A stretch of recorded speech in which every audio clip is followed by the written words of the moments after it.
மனசுக்குள் ஒரு புயல் மையம் கொண்டது, அதன் பேர்தான் என்ன?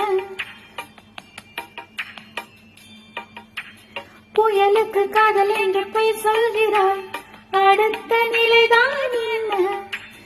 இந்த புயல் இன்று கரை கடந்தால் என்ன? என்னென்ன ஆகும், என்னென்ன ஆகும்? பூகம்பம் நேரும், பூமி பூகம்பம் நேரும், பூகம்பம் நேரும், பூமி பூகம்பம் நேரும். மனசுக்குள் ஒரு புயல் மையம் கொண்டது, அதன் பேரால் என்ன? இந்த புயல் இன்று கரை கடந்தால் இன்னும் என்னென்ன ஆகும்?